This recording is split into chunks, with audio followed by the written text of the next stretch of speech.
Polémique, mentalité et ambition. Le FC Barcelone entre colère arbitrale, renaissance collective et convoitises internationales. Avant de commencer, laissez un petit like pour nous soutenir.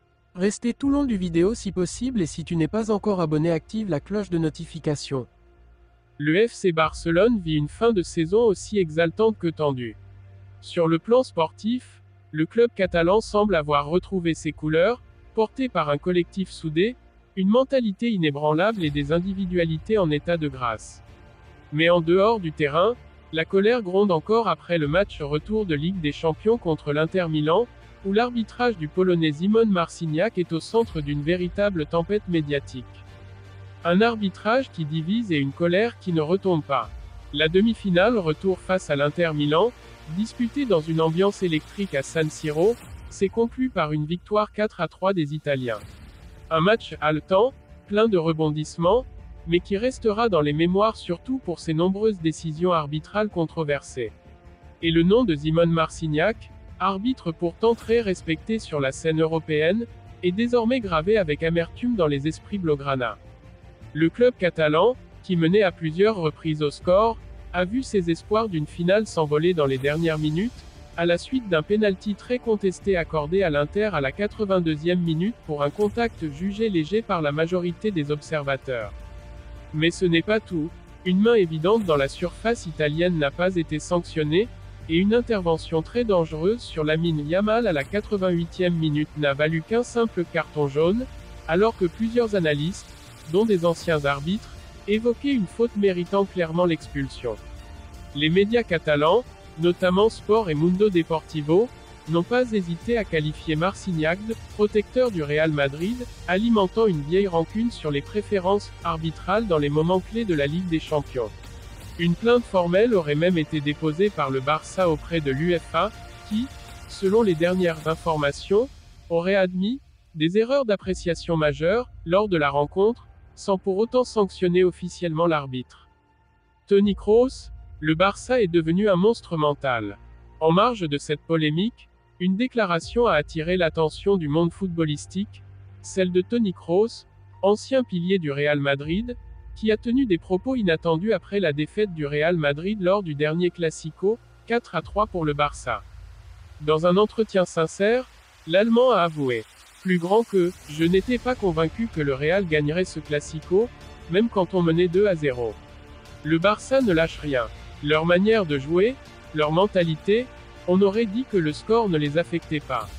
Ils continuaient à prendre des risques, à jouer leur football, comme si perdre 7-0 ou gagner n'avait pas d'importance.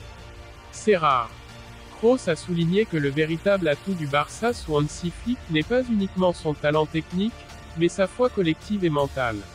Une mentalité que l'on a également vue face à l'Inter, malgré la défaite cruelle. Rafinha, l'homme de la saison. Si le FC Barcelone impressionne autant cette saison, c'est aussi grâce à certains joueurs qui se sont révélés ou transformés sous les ordres du nouvel entraîneur Hansi Flick. Et Rafinha, souvent critiqué lors de ses 2 premières saisons, est en train de faire taire tous ses détracteurs. Avec 34 buts et 22 passes décisives toutes compétitions confondues, le Brésilien réalise sa meilleure saison en carrière, devenant même le meilleur buteur du club en Ligue des Champions avec 13 réalisations. Il a marqué dans les grands rendez-vous, dont un doublé lors du Classico décisif, et affiche une régularité impressionnante. Les supporters catalans se sont habitués à voir sa célébration, point levé, symbole d'un joueur désormais épanoui.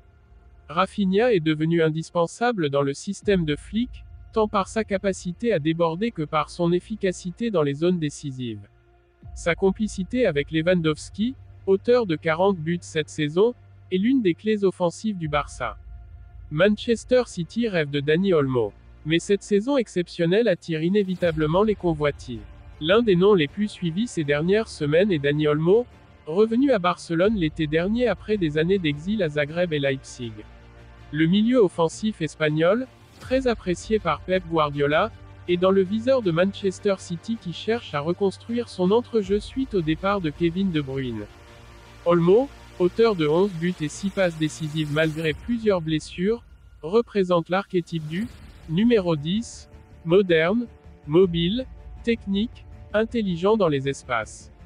City serait prêt à formuler une offre autour de 70 millions d'euros, un montant que le Barça, en difficulté financière, ne pourrait ignorer. Cependant, le club catalan ne souhaite pas vendre, considérant Olmo comme l'un des piliers de son futur projet, surtout avec les départs probables de certains cadres à l'été 2025. Sa formation à la Masia, son attachement au club et sa capacité d'adaptation plaident en sa faveur.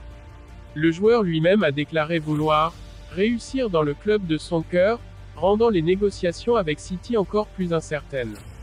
Objectif triplé historique. Avec déjà 2 titres en poche cette saison, Supercoupe d'Espagne et Coupe du Roi, remportées toutes deux face au Real Madrid, le FC Barcelone vise désormais un triplé national. À 3 journées de la fin, le club culé compte 82 points, soit 7 de plus que le Real Madrid, et semble filer droit vers son 28e titre de Liga. Cette saison, Hansi Flick a su imposer un style basé sur la possession, l'intensité et la verticalité. Des jeunes comme Lamine Yamal, Fermín López ou Pau Cubarsí se sont affirmés, pendant que les vétérans comme Lewandowski, Ter Stegen ou Gundogan ont maintenu un niveau très élevé. L'ensemble dégage une impression d'équilibre et de sérénité qu'on n'avait plus vue depuis l'ère Luis Enrique. Conclusion. Entre frustrations arbitrales et ambitions retrouvées, le Barça est de retour. Qu'on le veuille ou non, le FC Barcelone est à nouveau un géant européen redouté.